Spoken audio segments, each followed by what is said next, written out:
is live on Adobe Radio.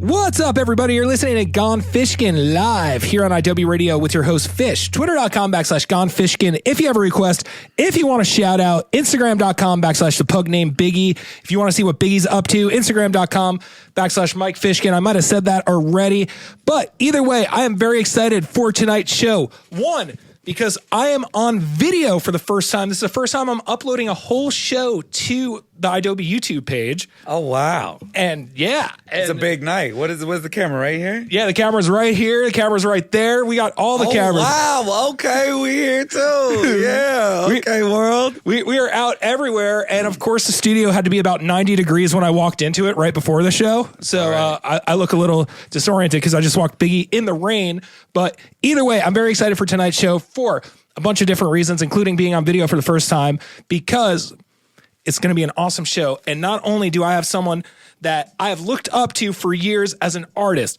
someone who is a producer, not only of music, but of film alike, an artist who not only writes music, draws, he writes poetry. He's a published author.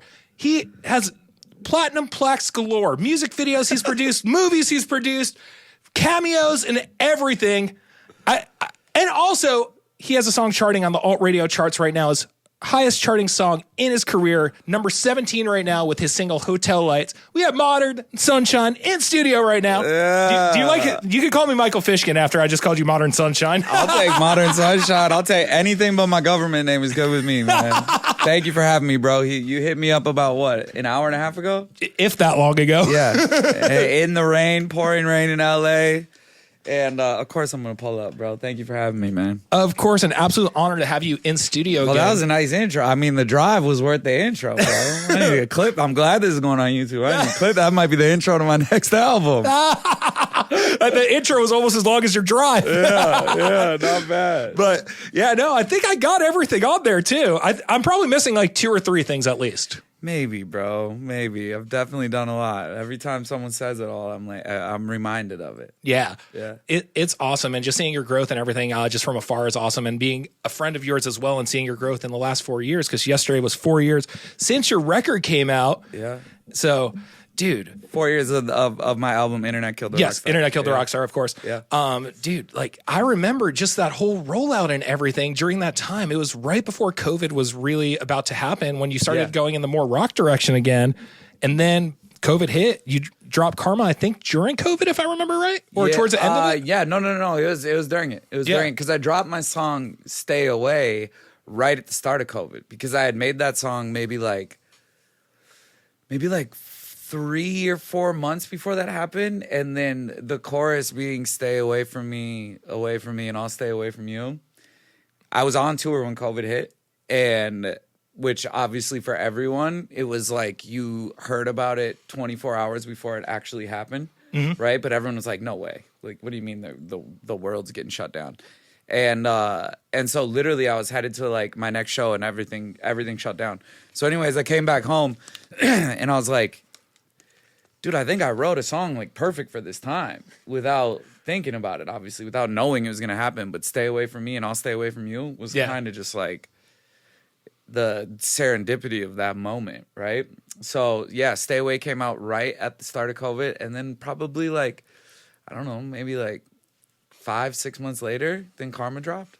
Yeah. Yeah. And I feel like that was a really big moment, not only in the scene, but the Los Angeles scene, because that's when pop punk really, in my opinion, was officially back. It was like 100%. It's like there's crazy videos of you and Kells on Sunset Boulevard doing crazy shit again. Yep. And we got pop punk and fun music that everyone was so pent up and just needed to get rid of their energy. And I feel like pop punk was a perfect style of music for kids to listen to, and adults, because I was fucking 27 when that happened. Yeah.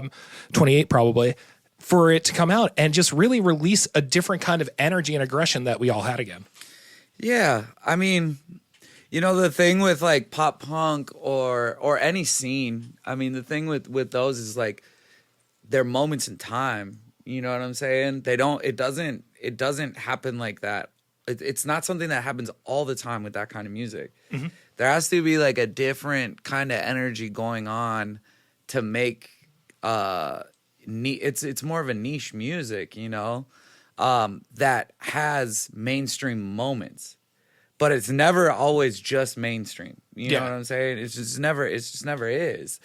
And I don't know, bro. It was probably the first time in my career that it's been like a right place, right time.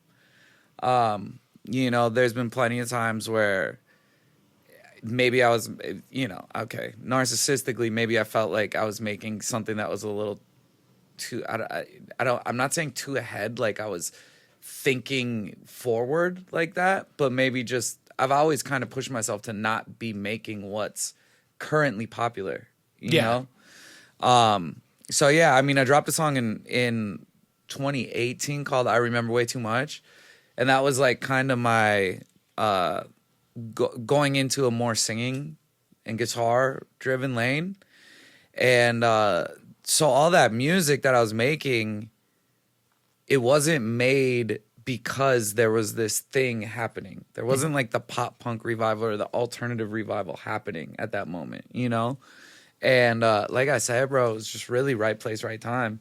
And you just have to know as an artist that like your career, if you're lucky, you have a moment like that.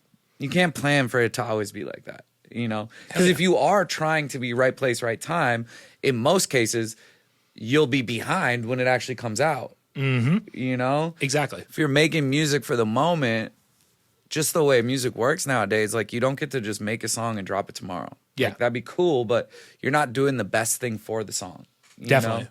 So it's just a strange energy when it happens, you know? Hell yeah. And I wanted to intro with that because you are having a moment right now, and you say moments don't always happen in right place, right time. Yeah. Hotel Lights seems like the right place, right time right now. It's been awesome. Dude, and the cool thing is, because from my perspective, like growing up, like I was a pop punk kid, Warped Tour, did the whole thing. Then there was a while I got super into like the indie world and the more like guitar driven, kind of like American Authors type vibe with the banjo and more Americana type vibe. Sure.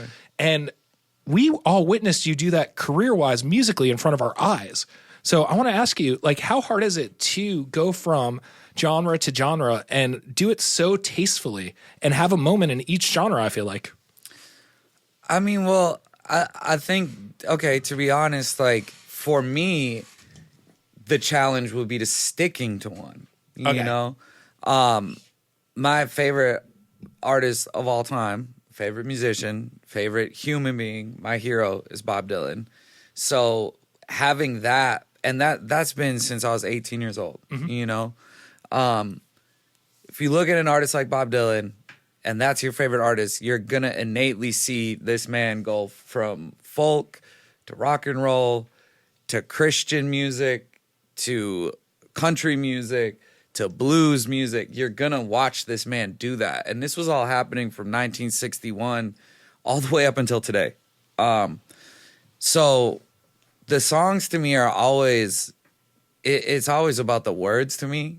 So whatever's sitting under the words or with the words, living with that always just changes for me no matter what. You know, my goal my whole life has always been to be able to sit down, grab a guitar, and make a great song. Right? Yeah. And I haven't been able to do that until the last year and a half, 2 years, because I finally like really like focused on guitar.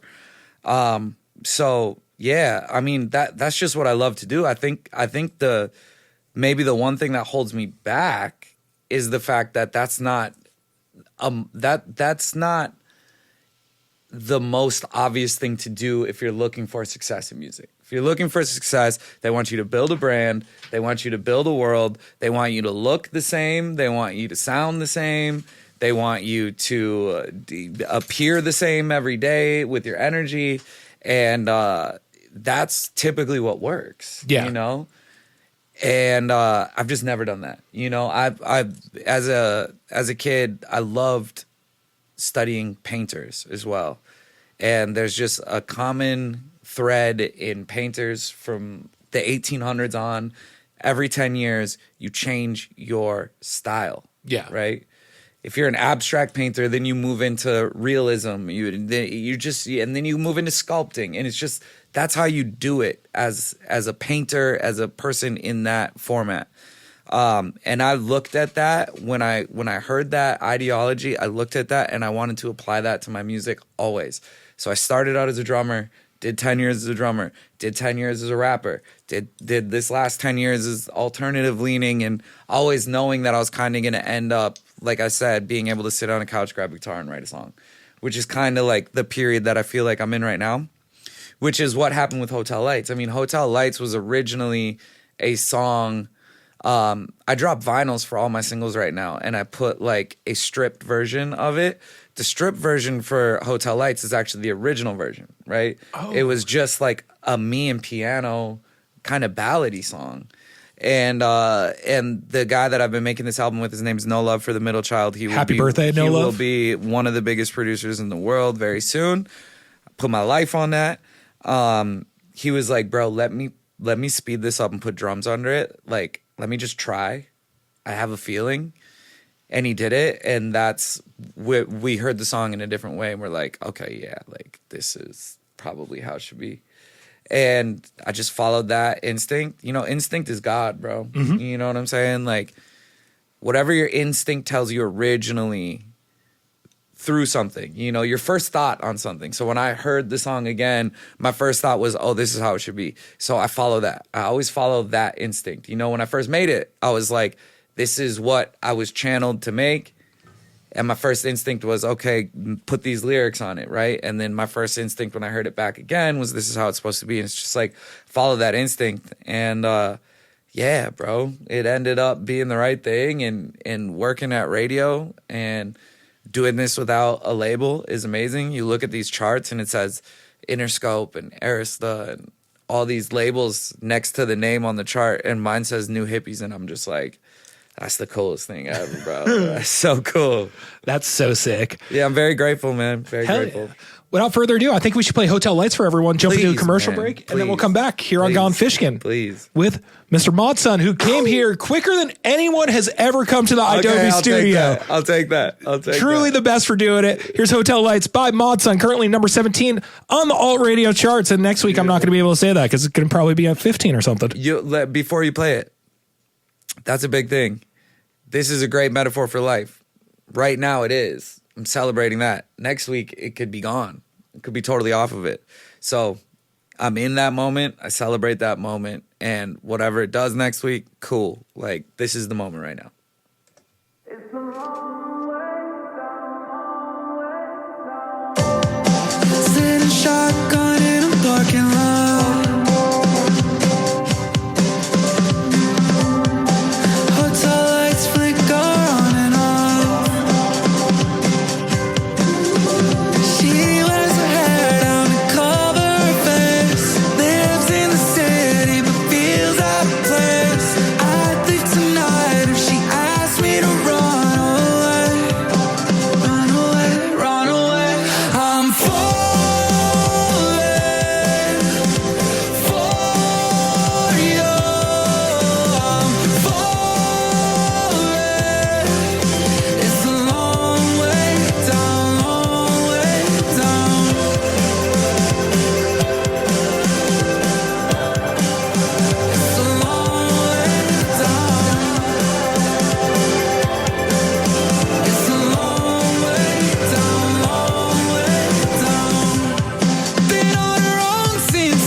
Stop what you're doing, cause Gone Fishkin is back and better than ever. Or at least that's what he says. Yeah, that's what he says. We are back live on Gone Fishkin. I am joined by Mod Sun right now, multi-instrumentalist, multi-artist. How do we properly say a multi-artist? We can say a multi-instrumentalist, but when we say artist, it could be a musical artist, it could be any sort of artist, but we have to make sure everyone knows it's a painter, an illustrator, and everything all combined in one. So how do we do that? I don't know, bro. I guess artist just like does it all. I mean, before, like there was a while where I was just saying like writer, you know what I'm saying? But yeah, I mean, I don't know, dude. I love to do a lot. Again, it goes against a lot of the, you know what's great, bro? I want to share this, okay? So you know the quote, a jack of all trades is a master of none. Yep. Okay. That was a quote that was, I believe it's Shakespeare, and it was cut in half. The original quote is a jack of all trades is a master of none, but a master of, jack of all trades is a master of none, but a master of one, but a master of none is often better than a master of one. That's the full quote, okay? A master of none is often better than a master of one, okay? Wow, I did not do that one justice. But like, dude, it's just crazy that you they tried to cut that down to think that you're only supposed to be good at one thing. Yep. You know, they say, okay, you're good at a lot of things. What are you great at? And it's like, dude, I don't know if I'm the type of person that's supposed to be like exceptional at one thing. Mm-hmm. Like I really enjoy being good at multiple things. Like my vehicle is obviously music, but I've also found some of the most success that I found in the first 20 years of my life was from writing a book. Yeah. You know? And that like became my vehicle for music. But yeah, dude, I just love to do a lot. I don't think that's going to change. It would be cool to be one of the biggest artists in the world musically. But I'm like, dude, I really don't like to have idle hands. You know? You can't make music every second of the day. You can't sit down. You can't say right now, oh, Tuesday I'm going to write my best song. Mm-hmm. You can't do it, dude. No. You got to just like let that be channeled. That's at least how I look at music, you know? For sure.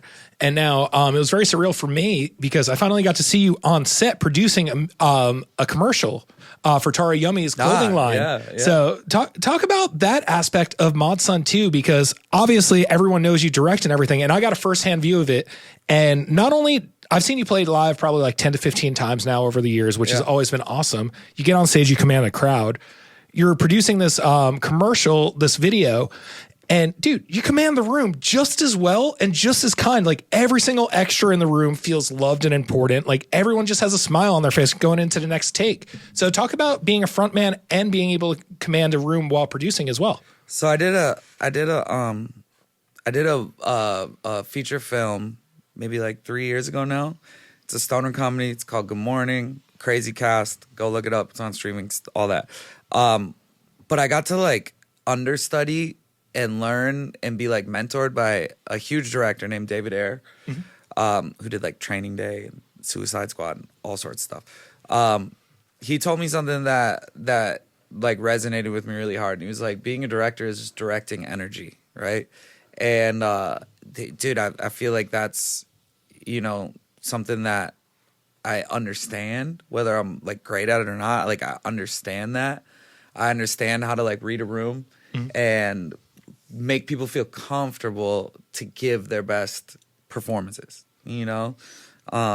So I just love that aspect of it. I mean, being a director to me has always been like it started with directing music videos, you know? And I've always loved, and I don't know if everyone has it, maybe everyone doesn't have it, but I've always been able to close my eyes when I listen to a song and see a film happening in my head. You know, I see the words come to life in my head. And I just like made a goal for myself to be able to, if I can get halfway to what I see in my head, then that's a success. Yeah. You know? And then over time, I mean, I've been directing for more than 10 years now. And over time, now I can like, sometimes you can get better than what you see in your head, you know? And that's just like, again, that's like God or whatever when you get that. But if you can get halfway to as good as what you see in your head, that's total success, you know? So yeah, dude, I love directing. That's awesome. And actually seeing it firsthand was incredible. And to see it's like for a major brand too, it's a collaboration with Zoomies, and seeing it all over Times Square yesterday or the day before when it launched, it's like, this isn't just like for fun. This is real deal. It doesn't get bigger than Times Square. Yo, thank you for reminding me, bro. Sometimes you forget like how cool that stuff is. But yeah, definitely. I mean, it's a commercial for Atari Yummy's clothing drop. Features Landon Barker, a little short film, like a minute and a half.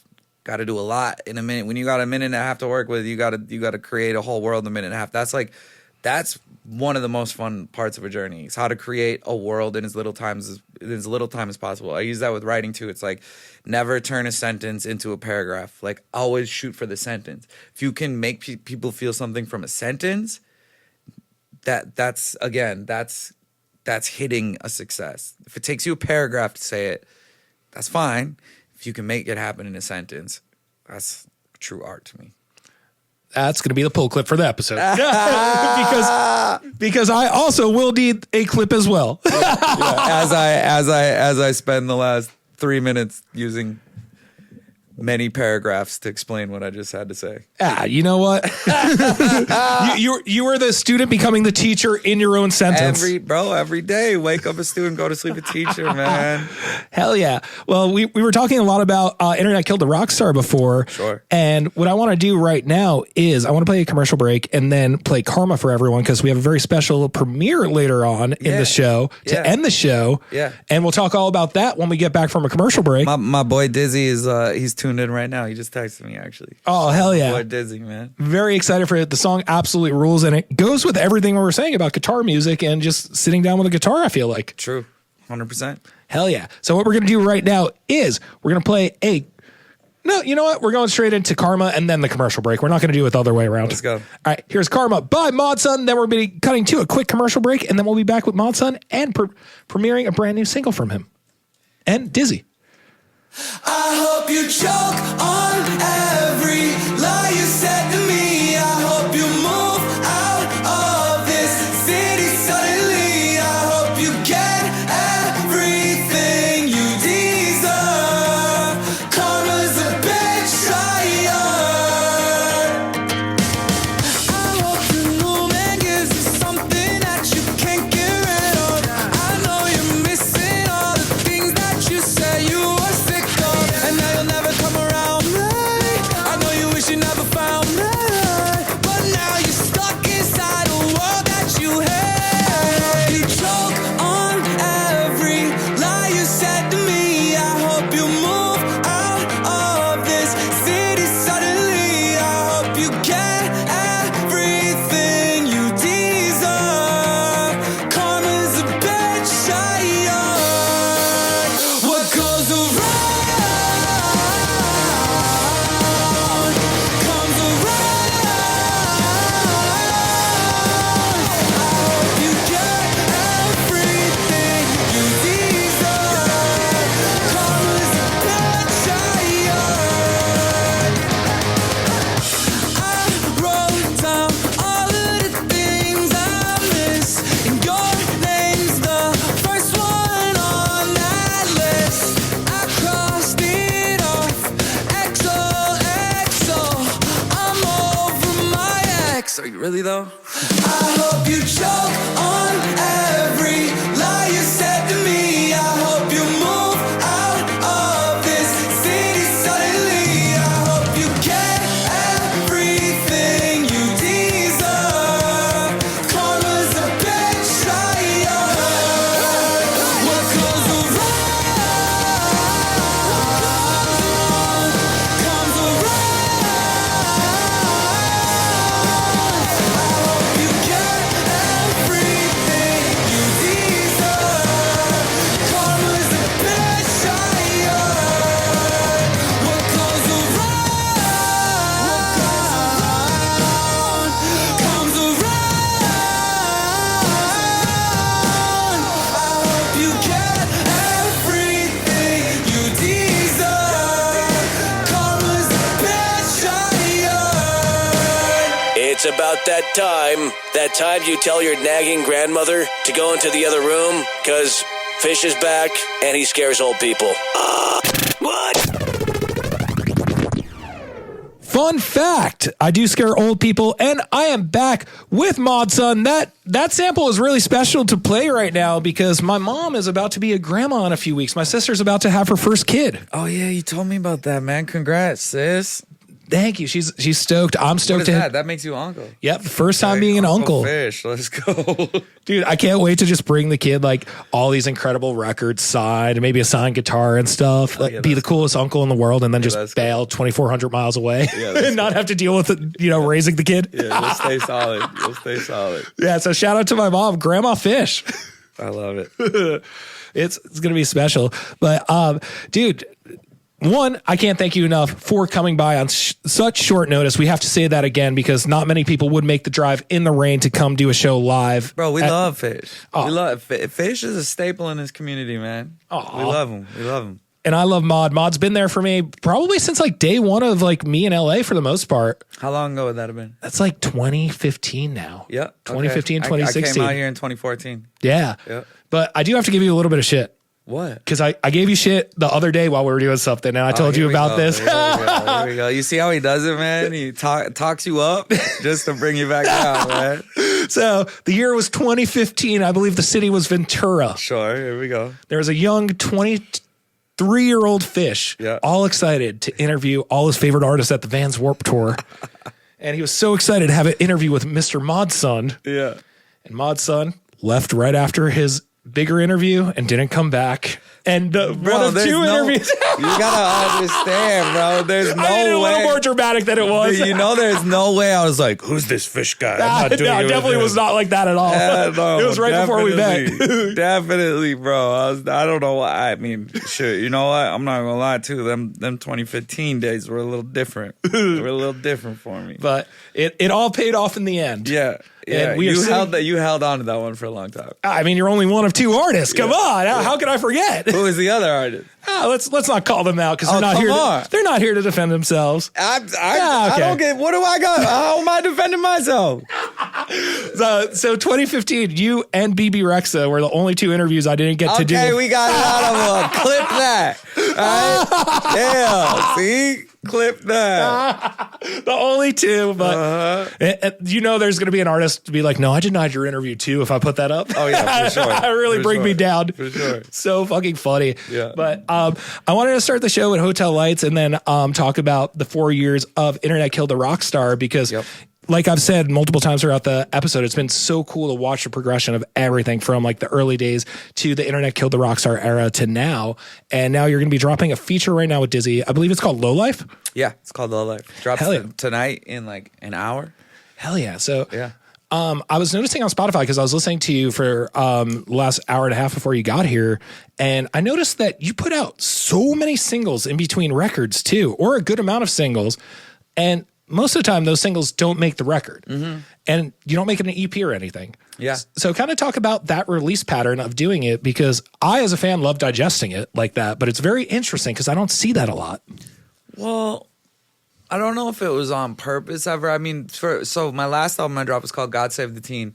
Leading up to that one, I was putting out these songs because I didn't have. I go into making an album when a vision comes. You know, when a vision gets clear. It's not always like that. When it comes, I'm like, okay, follow this instinct. And that being said, though, I make music all the time, right? And so I like to like stay giving out what I do. I never want to be that artist that's just has a vault of all these songs that never come out. And then when it came time to drop an album, my vision for it was being like no singles from the album, right? Drop a whole album that your first time listening to it, you get the experience of hearing every single song on it for the first time. I thought that was really, I don't know, necessary for something to do for my people, you know? Yeah. So that being said, like that's why there was like so many singles and then an album with none of those on it. But I don't know. I just wanted to give that album experience that like would feel like the first time. Like I was a mixtape kid for a long time where someone would drop a mixtape and you would just listen to the whole thing front to back for the first time. And it felt like that was like a thing that was gone for a long time. So wanted to go into that and try that with one of my albums. And then For these songs, like probably for this era that I'm doing, I think the singles that I've dropped, Sunshine, Hotel Lights, those will be on this album. Hell yeah. Yeah.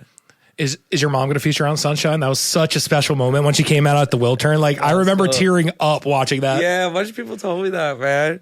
No, that was cool. That was the first song I remember ever hearing. That's why I made that song. It was like, my mom must have sang that to me when I was, I don't know, 2 or 3 years old or something. But that's like my first memory of a song that I ever heard. That's insane. Right? So it was a really cool full circle moment, man. It was so special to be there and to witness that happen. Yeah. Like, man, for some reason, I've been around for some really cool Mod Sun moments that stick out of my head. I remember I was there when you got your plaque for the first time, right after your movie premiere, too. Oh. Like, for your first Mod Sun song, I think it was. Yeah. Or was it for the record? I remember it was first plaque, either way, for something. Yeah. Maybe it might have been for the, what, after what movie? Your documentary that you made. Oh, yeah. I guess that would have been for the album, probably. Yeah. Yeah. Or else it might have been Bloody Valentine for MGK. It might have been that one. Maybe it might have been for Kels. Oh, okay. It might have been. Gotcha. Yeah. Either way, I remember I think it might have been drizzling at that time / raining that night, if I remember right. Yeah. And like we did a whole movie premiere on the top of a roof, and it started raining for the first time in months in LA. Yep. Yeah. And I remember being there and very, very symbiotic. And just like feeling the special like moment that was there and just like how wholesome it was. It was very special to see, not only after seeing an incredible documentary about your life, but being there for that moment. It was just like, man, you're just like a kid, just smiling ear to ear, holding it. It was so surreal and inspiring. Yeah, I think it was for Bloody Valentine by MGK, because I think that was the first plaque I maybe ever got in my career. And like, the times that I came from, it was like your dream was to like have a 1-bedroom apartment with skateboards on the wall and a plaque. You know what I'm saying? That was like my whole thing growing up. So I mean, yeah, bro. I love to tell. I've had a 20-year career, bro.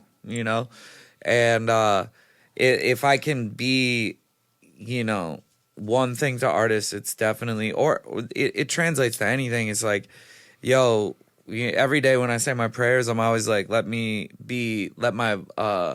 voice be loud enough to reach the masses to tell people not to give up on their dreams.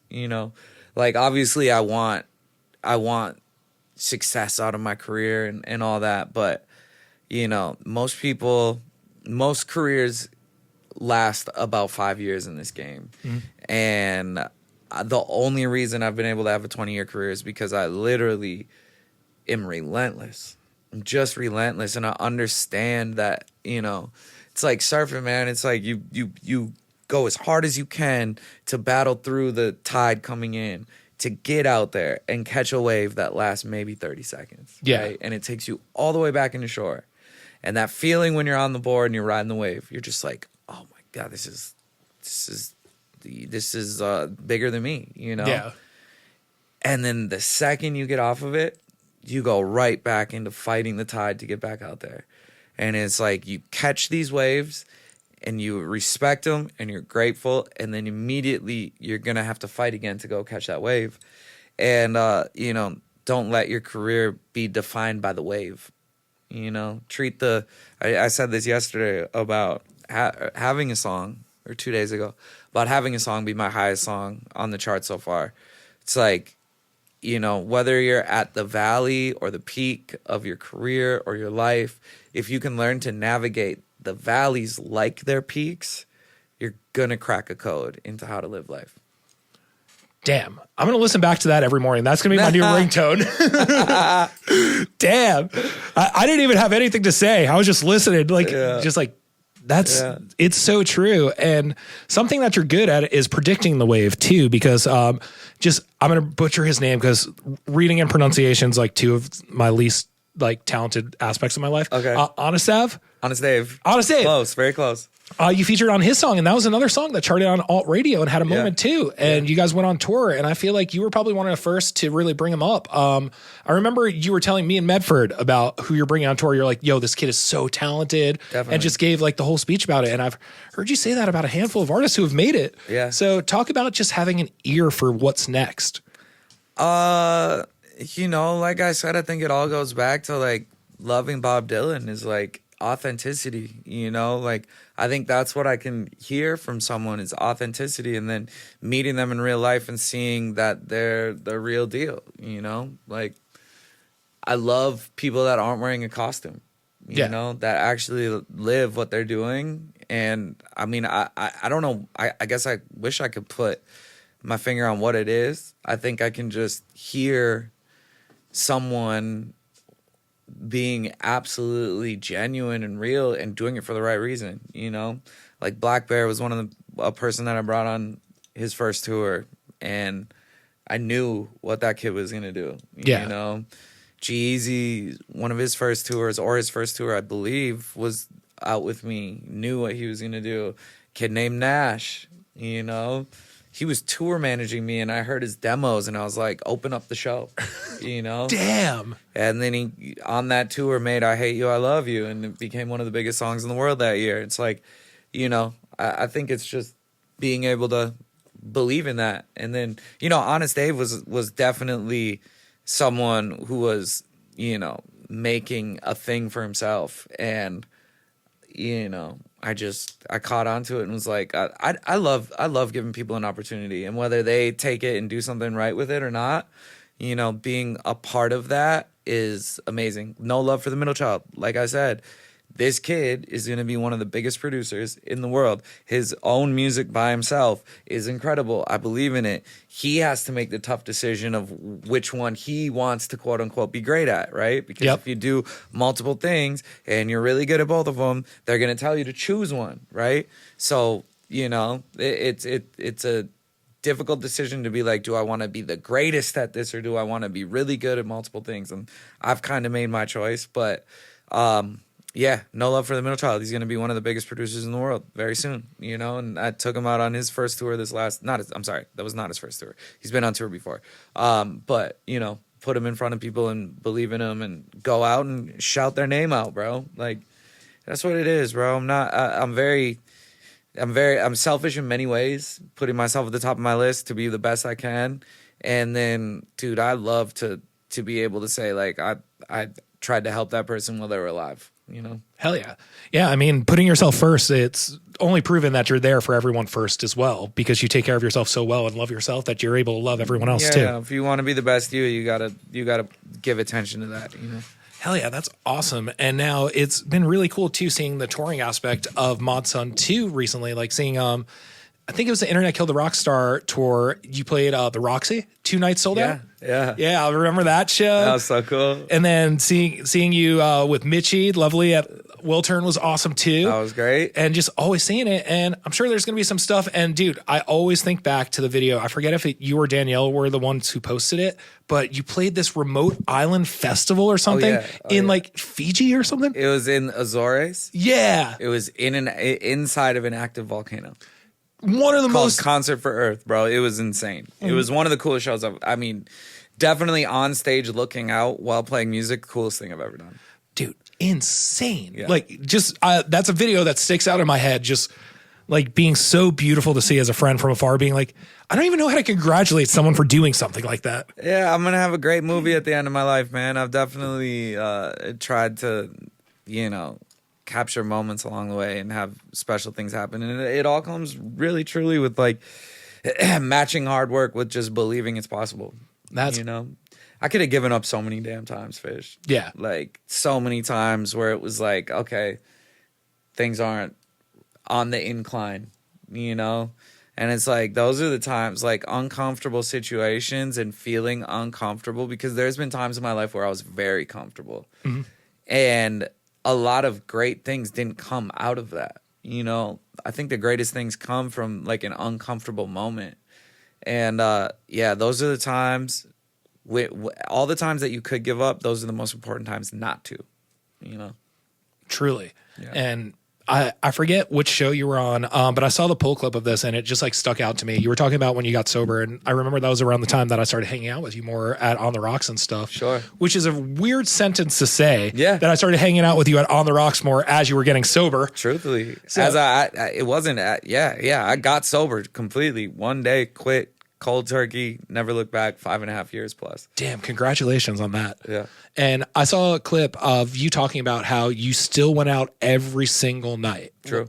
During that whole process, which Yeah. is not easy. Yeah. So talk about how that in itself, it proves the type of person you are and the artist you are, being so relentless to be there, be in the room, no matter how comfortable or uncomfortable you are.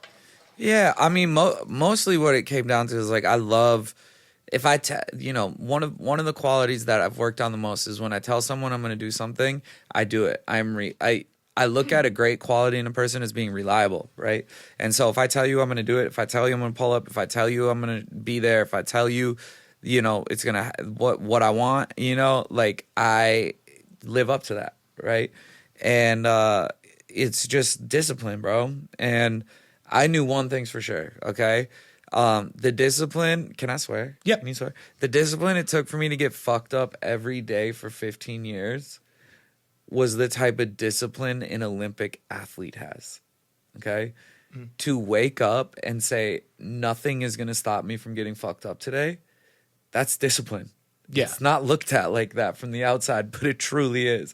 When it hits 3 a.m. and I'm driving an hour to a parking lot to meet a stranger to buy drugs, that is a crazy discipline.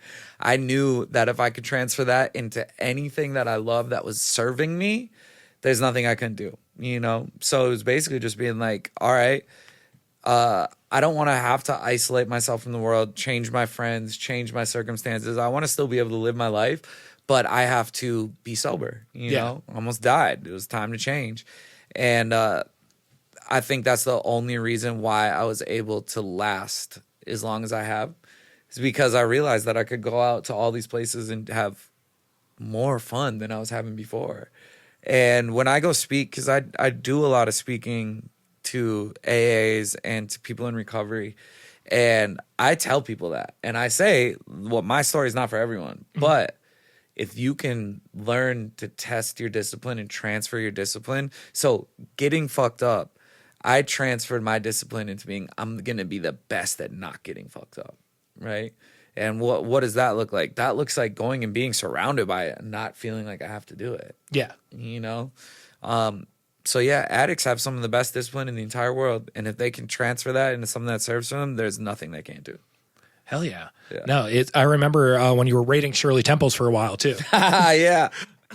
Yeah. Now I have to ask you this question because I just found out about this. Okay. Have you fucked with a Shirley Temple making it with ginger ale instead of Sprite? Yeah, sure. Dude, so much better. I don't know Sure. how it took me this long to find out about it. It is good. It is good twist. I like a good Roy Rogers too. What's a Roy Rogers? It's Coca-Cola and grenadine. Oh. So it's just switching Sprite for Coke. But yeah, that gets me going too. Damn, yeah. Did you get the 7-Up collab with Shirley Temple? Dude, I haven't tried one yet, but I had so many messages when that came out. It's I had so good. And I'm also like, another business opportunity that I could have.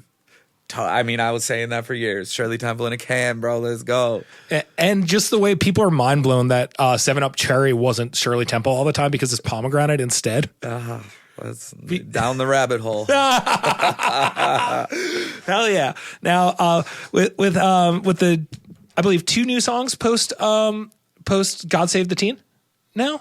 Yeah, well, the one with Honest Dave, so it'd be like 3 with that. 3? Sunshine Hotel Lights, I'd Rather Overdose, which is the remix I did with Honest Dave. Hell yeah. So now with that, what can we expect for a potential record or body of work with these 2 songs? Because you mentioned that the 2 of those songs would definitely be on that body of work. Yeah. It's like it definitely is like building a world around this chapter. And it's it sounds more organic and like a bunch of people. You ever watch like NPR Tiny Desk performances? Oh, of course. My basis going into this album was to make it feel like that, to That's make it awesome. feel, to make the listener feel like that, like you're in the room with them. And, it sounds like a bunch of real instruments. It's very acoustic guitar driven because I've spent the last year living in a cabin, sitting on my couch, writing these songs on acoustic guitar, translating them into what it would be like with a full band. And definitely like my adding my idea of innovation to like an Americana world, very folk. I mean, I finally found my ability to do what my hero did, which is Bob Dylan, like the next song that I'm gonna release from it is literally me, a guitar, a harmonica. It's called Morning Breaks.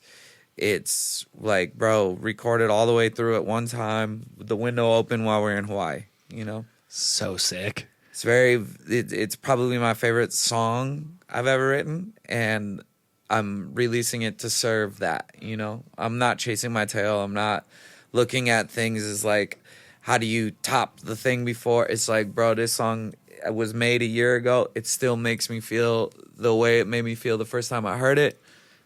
Give it to the world. It's time. I can't wait to hear it. That's going to be super special. Yeah. And I just remember your reaction when we talked about Hotel Lights for the first time. And I was like, Yeah. man, just seeing the light in your eyes while we were FaceTiming while you were talking about it, I was like, this is going to be a special song.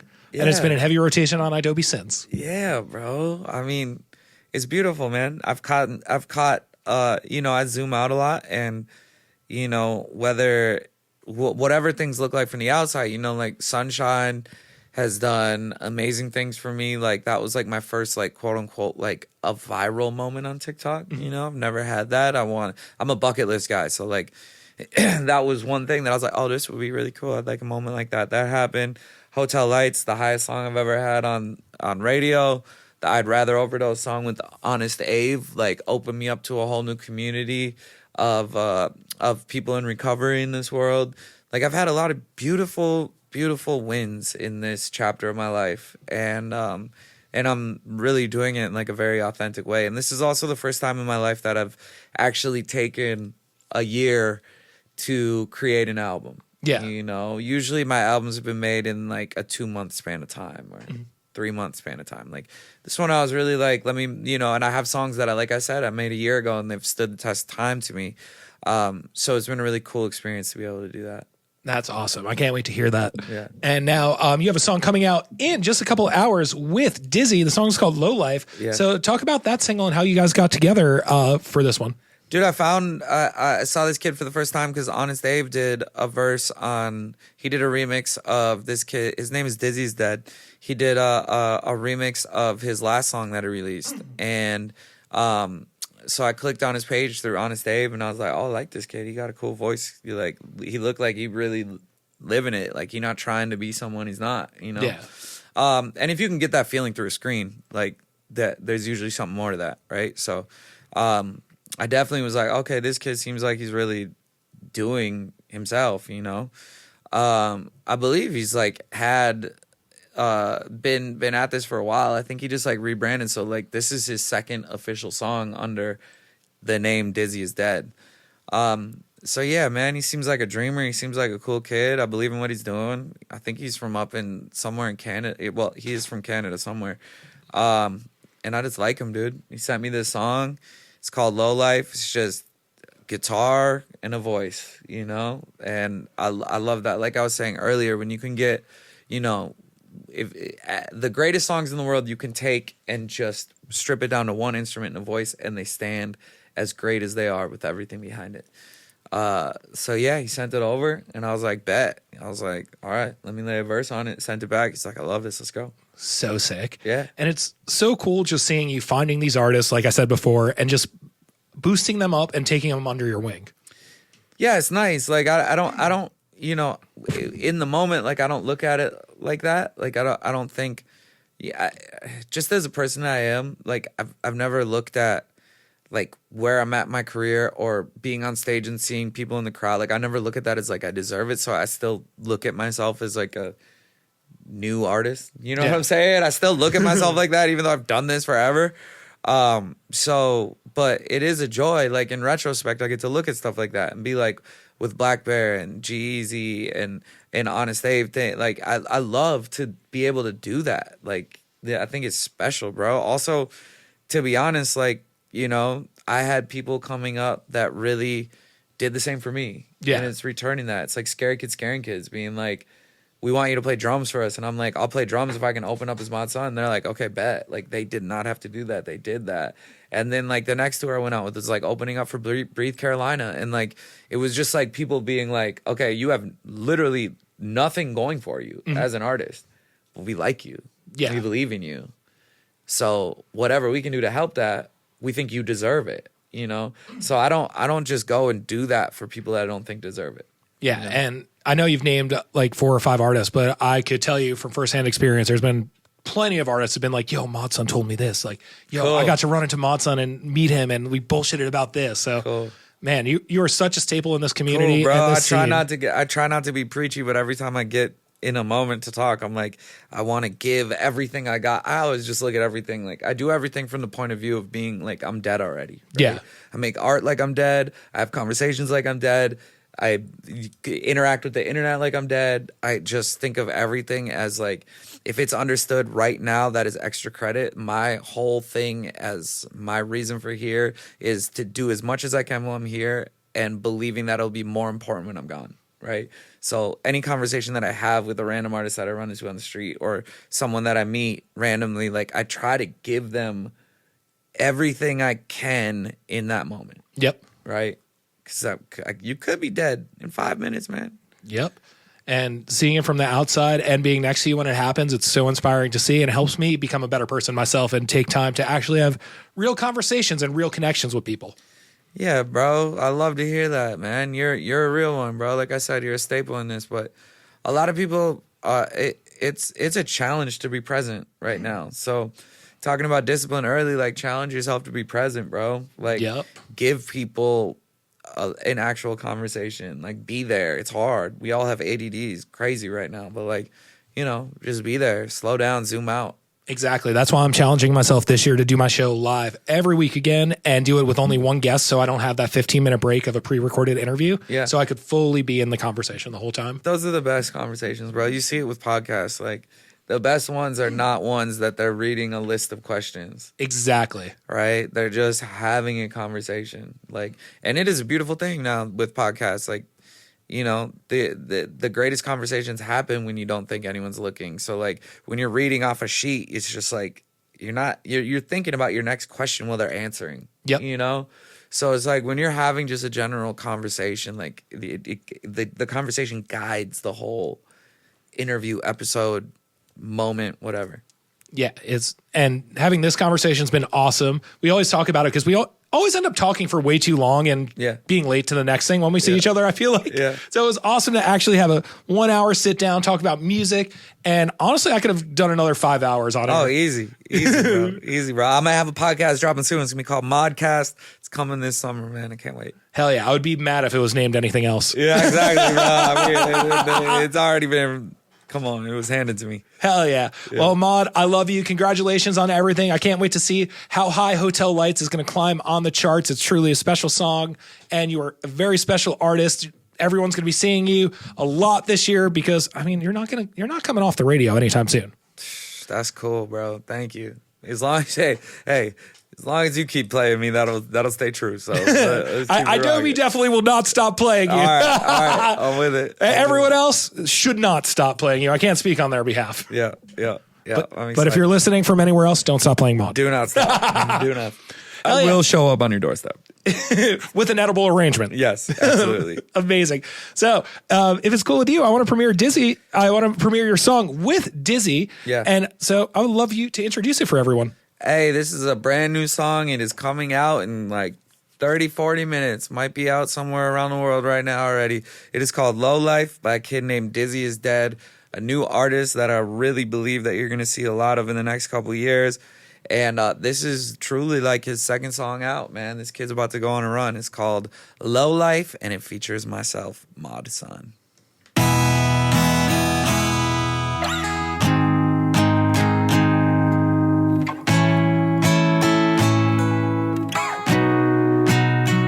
Here goes another day, another 24 that I'll be throwing away. I've been like this forever, I don't know what to say. I have a hard time trying to be who they want. Maybe I'm just better off alone anyways. No relationship I ever had is last long. And you wonder why I write so many sad songs. All the nights you couldn't get a hold of me, cause I was out getting drunk, puking on somebody's back lawn. My old friends have new kids and I ain't met them yet. I'm stuck trying to find a rental without credit checks. I'll make a promise with no plan of going through it. It sucks cause I think they've gotten used to it. They tell me I'm a low life, it's okay. I've been hearing that my whole life. I won't change, maybe I should grow up. Fuck that, I started getting used to never being tell me I'm a low life. It's okay, I've been hearing that my whole life. I won't change, maybe I should grow up. Fuck that, I started getting used to never being loved back. They told me I'm a fuck up, a drug addict with bad habits and bad luck. Below average, just problematic with bad blood. They try to kill my dreams because they never had one. Try to tell my story, but they just want a sad one. Well, it's 3 a.m. and I'm still wide awake, staring at my ceiling, wishing I could fly away. So many tears falling onto my guitar, writing songs you never hear, trying to cover up these scars. Relationships never last more than 2 years. There's no love in LA, why did I move here? This life is lonely, I don't know why I keep choosing it. It's fucked because I think I've gotten used to it. They tell me I'm a low life, it's okay, I've been hearing that my whole life. I won't change, maybe I should grow up. Fuck that, I started getting used to never being loved back. They tell me I'm a low life, it's okay, I've been hearing that my whole life. I won't change, maybe I should grow up. Fuck that, I started getting used to never being loved back.